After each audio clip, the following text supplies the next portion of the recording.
मैंने आपको बताया बजट में क्या मिला है, लेकिन हमारी अगली रिपोर्ट क्या कहती है? बजट से एनडीए मजबूत हो गया है, क्योंकि आंध्र और बिहार में बाहर आ गई और मजबूत हुई सरकार। बाजार को बजट क्यों नहीं भाया? जो शेयर्स में पैसा लगाते हैं वो जरूर सुने, कहीं मत जाएं। विपक्ष क्यों बोला खटाखट कॉपी पेस्ट? ये सवाल सबसे बड़ा हुआ है। अब मैं आ रहा हूं दर्शकों, क्योंकि जिस तरह से अभी तक आपने देखा सरकार ने आपके लिए क्या दिया है, लेकिन आज बाजार गड़बड़ा गया। उससे पहले आपको बताता हूं, लोकसभा चुनाव के बाद ही बिहार और आंध्र प्रदेश को विशेष राज्य का दर्जा देने की मांग उठने लगी, लेकिन बजट पेश होने से पहले ही मोदी सरकार ने इस मांग को पूरा करने से इनकार कर दिया। सरकार का फैसला आते ही आरजेडी समेत तमाम विपक्षी दल केंद्र सरकार पर हमलावर हो गए। मौका मिल गया उन लोगों को। बिहार में माइलेज लेने के लिए रणनीति भी बनने लगी, लेकिन बजट के जरिए मोदी सरकार ने एक बार फिर मास्टर स्ट्रोक चलाया। क्यों मैं कह रहा हूं ऐसा?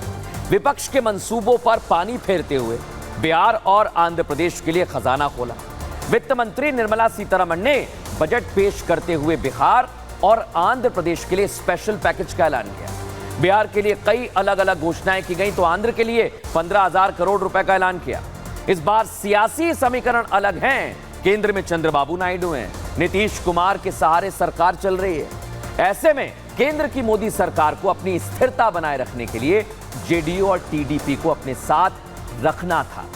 मोदी सरकार और बीजेपी के लिए यह पहली परीक्षा बजट ही थी, जिससे बजट के जरिए पार कर लिया गया। अब विपक्ष के हाथ एक बड़ा एजेंडा लगता, उससे पहले ही वो फिसल गया है। लेकिन आप सोचिए कि कैसे इस पर सियासी वार पलटवार हो रहे हैं, वो इस रिपोर्ट में आपको दिखाते हैं।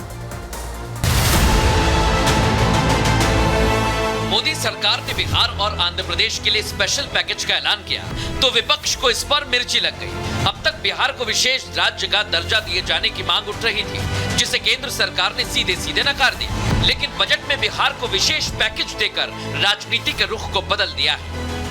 एक सहायता के लिए बिहार के विकास के लिए मदद होना चाहिए, मदद होना चाहिए बिहार को, तो वो तो करना शुरू कर दिया। विपक्ष को केंद्र का ये दांव खल गया और उसने बिहार और आंध्र के लिए खुले भंडार पर सियासत शुरू कर दी है। अब मान लीजिए सरकार बचानी है तो अच्छी बात है कि बिहार को, आंध्र प्रदेश को कुछ विशेष पैकेज या विशेष योजनाओं से जोड़ा गया है। या मिडिल क्लास को बचाओ, या गरीबों को बचाओ, या किसानों को बचाओ, ऐसा बजट है नहीं। ये कुर्सी बचाओ बजट है, और ये बीजेपी बचाओ और एनडीए गठबंधन बचाओ बजट है। विशेष राज्य का दर्जा या विशेष पैकेज, ये या का बिजनेस क्या है भाई?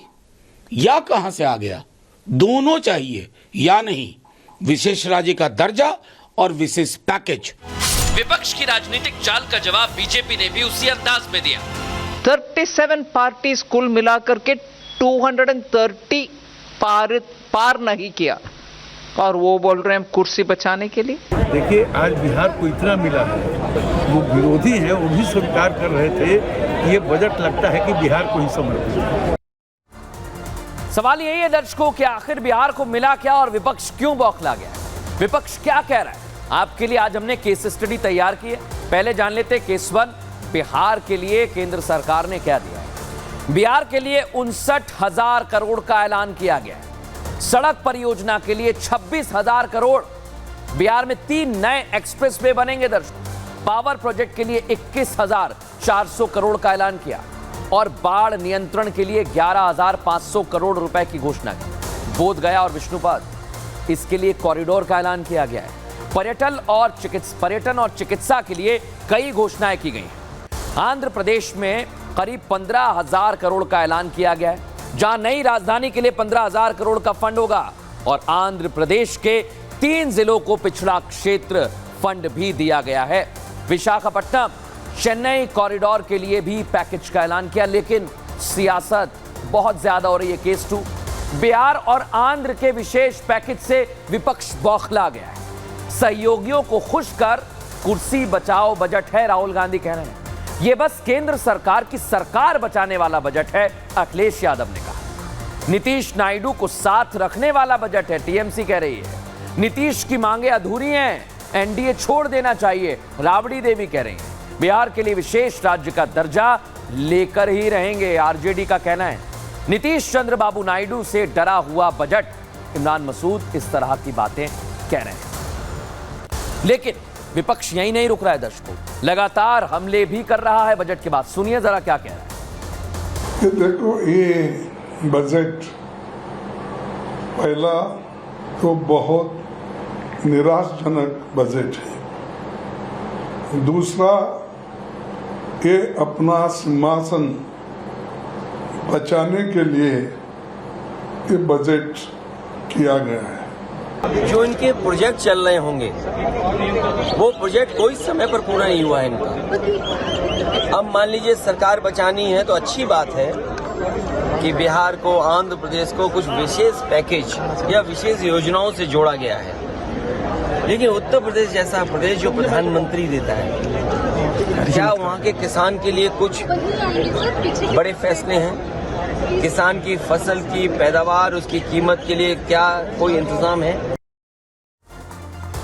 तो सुना आपने अखिलेश यादव को, लेकिन अब वक्त हो गया है फाइनल एक्सरे रिपोर्ट का बजट पर। क्या कहती है हमारी रिपोर्ट? सबसे पहले केस हिस्ट्री आपको बताते हैं। केस हिस्ट्री दर्शकों क्या कहती है आपको बताता हूं। केस हिस्ट्री में आपके लिए एक एक चीज हम लेकर आए, ध्यान से सुनिएगा क्या कहती है, दिखाते हैं आपको। देश का पहला बजट नवंबर 1947 में पेश किया गया दर्शकों। इतना ही नहीं, आजादी के बाद 26 नवंबर 1947 को पहला बजट पेश हुआ। देश के पहले वित्त मंत्री R.K. शानमुखम शेट्टी ने यह बजट पेश किया था। यह भी आपको बता दें 1946 में भारत का बजट लियाकत अली खान ने पेश किया था। लेकिन पहले बजट में फरवरी के आखिरी दिन शाम 5 बजे पेश किया जाता था और 1999 में बजट का समय बदलकर सुबह 11 बजे कर दिया, शाम से सुबह हो गया। 2017 में बजट पेश करने की तारीख 1 फरवरी कर दी गई इसी सरकार में की गई, मोदी सरकार में। और भारत के इतिहास में 3 बार पीएम ने खुद बजट पेश किया है दर्शकों। सोचिए आप, इनमें सबसे पहले प्रधानमंत्री जवाहरलाल नेहरू का नाम आता है। नेहरू ने 28 फरवरी 1958 को संसद में बजट पेश किया था। इसके बाद बजट पेश करने वाली दूसरी प्रधानमंत्री बनी इंदिरा गांधी। उन्होंने 29 फरवरी 1970 को बजट पेश किया था। और आपको यह भी बता दूं कि इंदिरा गांधी को देश की पहली महिला वित्त मंत्री का भी टाइटल मिला हुआ है। और 28 फरवरी 1987 को राजीव गांधी ने संसद में बजट पेश किया। तो 3 प्रधानमंत्री जिन्होंने बजट पेश किया है दर्शकों। अब आपको बताते हैं कि आखिर केस हिस्ट्री तो आपने देख ली, लेकिन इसके लिए हमने टेस्ट रिपोर्ट भी तैयार की। टेस्ट रिपोर्ट में क्या कुछ है दर्शकों, आइए आपको बताता हूं। ध्यान से सुनिएगा क्योंकि अभी तक बजट में बहुत कुछ आपने देख लिया है। अब बजट पेश करके वित्त मंत्री ने एक बड़ा रिकॉर्ड बना लिया है दर्शकों। क्या वो रिकॉर्ड है? लगातार 7 बार बजट पेश करने वाली वित्त मंत्री बन गई है निर्मला सीतारमण। वित्त मंत्री का बजट शेयर मार्केट को नहीं भाया, यह भी हमारी टेस्ट रिपोर्ट कह रही है। कैपिटल गेन टैक्स के नियमों में बड़े बदलाव किए गए जिस वजह से शेयर मार्केट गिरा और वित्त मंत्री के ऐलान के बाद ही शेयर बाजार में सुनामी सी आ गई। सेंसेक्स पिछली क्लोजिंग से 1270 अंक लुढ़क गया और निफ्टी 480 अंकों की गिरावट उसमें भी देखने को मिली है। सबसे बड़ा झटका लगा है मिड कैप स्टॉक्स को दर्शकों। हालांकि निचले लेवल से बाजार ने थोड़ी सी वापसी जरूर की है। सरकार ने फ्यूचर एंड ऑप्शन में STT बढ़ा दिया है। बड़ी बात क्या है? थोड़ा सा संभला है शेयर मार्केट, लेकिन दिक्कतें देखी गई हैं। अब मैं आपको बताने वाला हूं कि आपके लिए हमने फाइनल रिपोर्ट भी तैयार की है। वो फाइनल रिपोर्ट क्या कहती है, आइए दिखाते हैं आपको। तो फाइनल रिपोर्ट सबसे पहले दर्शकों आपको दिखा रहा हूं मैं, क्योंकि फाइनल रिपोर्ट बहुत कुछ कहती है बजट के बारे में।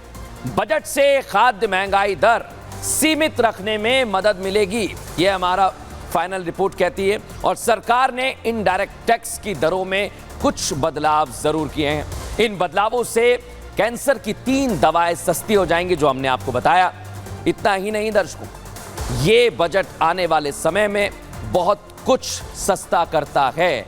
मोबाइल फोन भी सस्ते हो जाएंगे। अब देखना यही होगा कि आखिर बजट से आपकी जो उम्मीदें हैं वो वाकई पूरी होती हैं या नहीं। लेकिन बजट के अलावा आज एक खास खबर आपके लिए लेकर